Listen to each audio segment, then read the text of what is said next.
In this video, we're going to tell you everything we think you need to know before hiring a Melody boat from Richardson's on the Norfolk Broads. After a seamless check-in with Richardson's, we were talked through the operation and facilities on the boat, from the controls, the fuel and the water. This was very thorough, and after a short test drive, we felt really well prepared to head out on our own after unloading and parking in the free car park. You'll come away with your own captain's manual, full of essential and technical information, from rules of the river to boat handling hints, how to moor and which knots to tie. Also maps of the whole Broads, with some more detailed maps of some areas. In position, got everything I need. Steering wheel, coffee, navigation, and the map.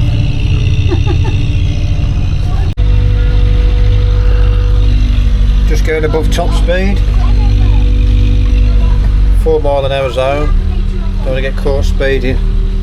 There are police knocking about, haven't they, on the waterways?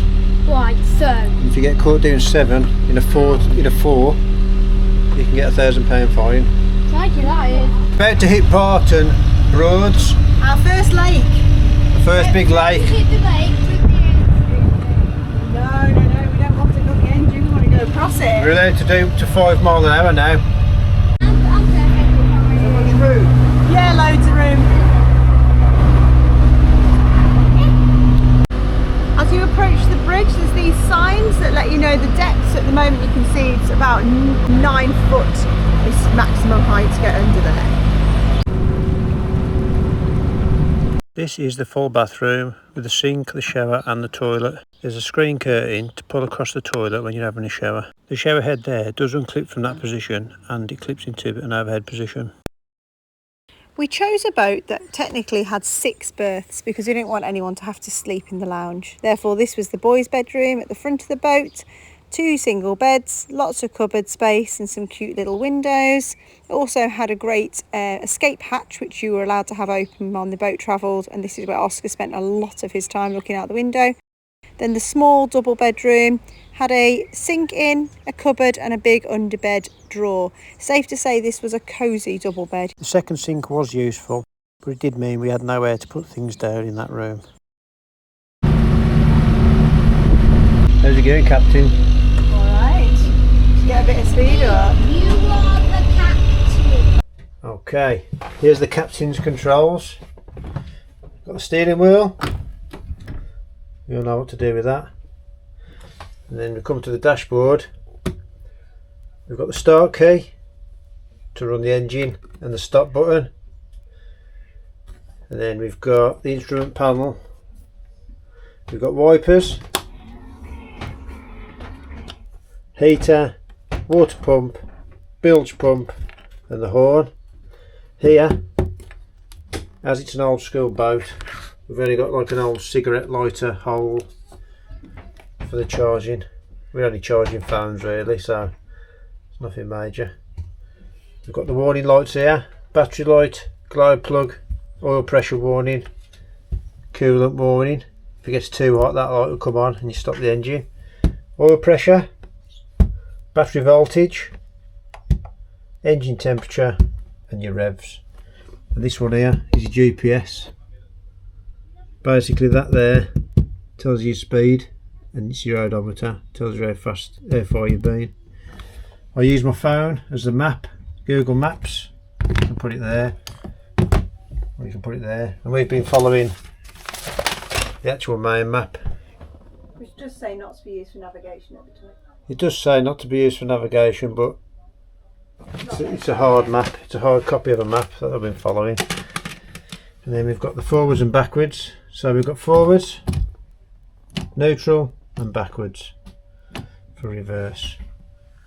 Some information here about engine speeds, bridges, that's the height of the vessel, and you've got to check before you go on the bridges that you are clear of the height.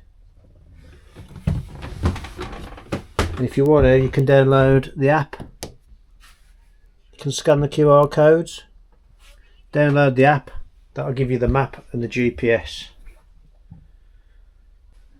We haven't got Wi-Fi, but there's a Wi-Fi switch there, and we've got a radio. So if we've got some radio signal, we can play the radio or a CD. That is the captain's controls cupboard. So what we've got here, Laura? Hi, so this is sort of your kitchen galley area. There is a fairly good fridge, but it's only got a tiny freezer box, but it's managed to keep our little hash browns frozen, so that's good. Got a wine rack, not quite enough wine there to do a good job, but we've got a bottle. There is a microwave, not tried it out yet. Loads of storage under there. It's come with the hairdryer. There's 3 drawers under the sofa as well. We've chosen to bring a few extra cushions because we like to be comfy, and we got the feeling that this wasn't going to be the most comfy back, so we bought a few extra cushions and a couple of blankets for the evening. It didn't have the best lighting at night. We'll do a little video at night tonight and show you, but it was good enough to try and read with. The table folds up and down and can tuck into that corner. You've also got 3 stools which can go around the table. That is kind of your only storage area. So that's ended up with all the shoes. We've bought like a big collapsible bag for all the shoes. It's got the buoyancy aids for when we got the paddle boards in. It's got the kids' wetsuits for paddleboarding in that corner too. So back to the galley. We've done the fridge. We've got a bread bin, massive bread bin for some reason. All the utensils that you're going to need. Loads of really good range of utensils, all nice and clean. There is plates, bowls, side plates, big Pyrexes for things like pasta bakes, 3 saucepans and a frying pan. The hob works pretty well.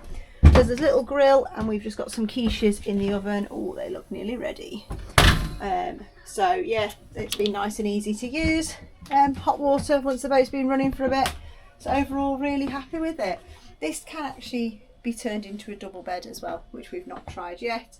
And the kids are really enjoying this extra raised desk area for all their exploration things. If you have a look over there, that's Laura and Lee Explore branded spotter guide. So been making a tally, been following a map and deciding where we might like to go next. So yeah, that's the main living area of the boat. Final thing to point out, I would say, is this lovely big sunroof that we've got. It's made a massive difference to us. So with it being an older boat, we've not got the funky sliding back and forth over the living area, but this has been nice. And you'll see on some of the pictures that Archie spent a lot of time hanging out the roof, watching where we're going. Final part of the boat is this nice living area out the back. It's quite noisy there because that's where the engines are. We'll do a little video when it's running in a bit, but nice to sit in and having a lounge. Well, we parked up to put the paddle boards on the top of the boat here.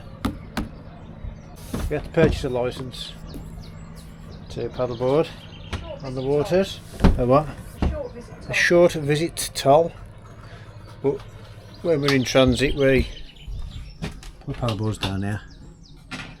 Right, so in this back seating area, there's a few things. We've got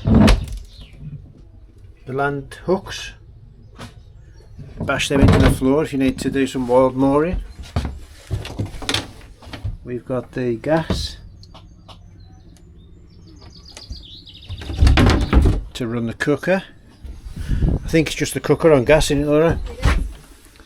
Wow, under here we've got the engine. Check that out. Looks all reconditioned, freshly painted. Kubota. The back end here we've just got the steering, the rudder, I believe, under there. Quite a lot of storage space. You could put some boxes in there if you wanted. We've got the main battery, master switch is under this cover. Only use that in emergencies only. If you're used to self-catering in a static caravan or a similar type of gas oven, you'll be quite happy with the oven and grill on the boat. Lee, we've got a whistler. This area is ideal, this bench for passengers to sit on, to watch as you're sailing. All round view.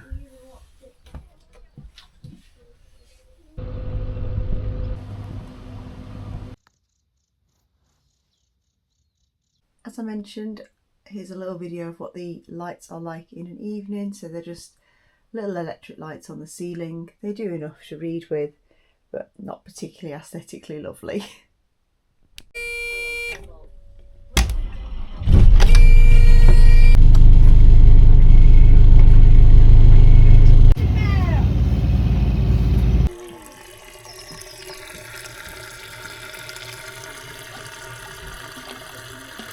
And we've just moored up here to fill it with water. So you've got a hose pipe, stick it in the water tank, fill it up, and away we go. So here are my two models of the life vest that you're given when you board the vessel. These come from Richardson. So the adult one is a self-inflating device, so it's quite slim the rest of the time, but when some water hits the substance in that window, apparently this inflates like a airbag in a car, but not as exciting, like a little bit slower. It's also got a self-inflator under the velcro just there too, if we needed it for any reason. And we were told if this did get inflated to get in touch with them and they would bring us out a new one, because it's a single-use item. The children's life jacket, which the children have been brilliant at wearing, thank you, has got a part that goes around the back of the neck that means that if they were to go in, it would keep him on his back. It's also got a part that goes down between his legs to keep it on, stops it going over the top. So thank you, Oscar. Thank you. Right, on this boat we've got a 240 volt system. There's 3 pin plugs knocking around, and also the microwave works on 240 volts. There's an on and off switch for the 240 volt system, and the instructions are there. We've got a TV, that's 12 volts, on and off switch on the wall, with a built-in DVD player. We used that last night. The boys watched Eddie the Eagle. Now for a walk around view of the deck.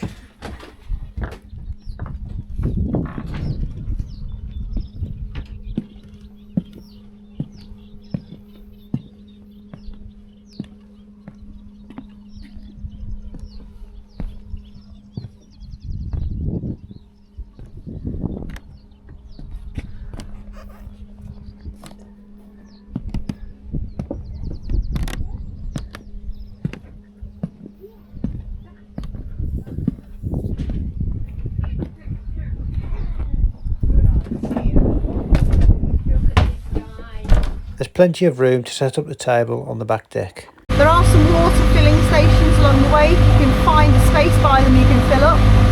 Some charge, some don't. So this is at Ludden Bridge, which is on the River Ant, and there is a water filling station just there. The other water filling station we found that was quite useful was one at Galley. Really welcoming people there, super friendly, and we really enjoyed our little stop at Galley. It's also a really good place for seeing otters, so we didn't manage to spot one ourselves, but we really hoped to.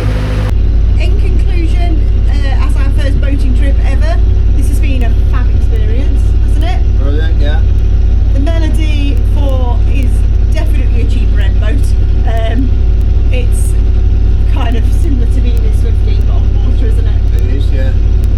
You've got to keep your eye on the water. You haven't got a gauge, so you have to say you're supposed to fill your water up every day. That has been the only that's challenge. Been a bit of a challenge, yeah. You've got to moor up where there's water. Absolutely. Fill up. Navigation's not been as difficult as we expected. There's quite big signs everywhere. Overall, definitely something we'd do again. Yeah, definitely.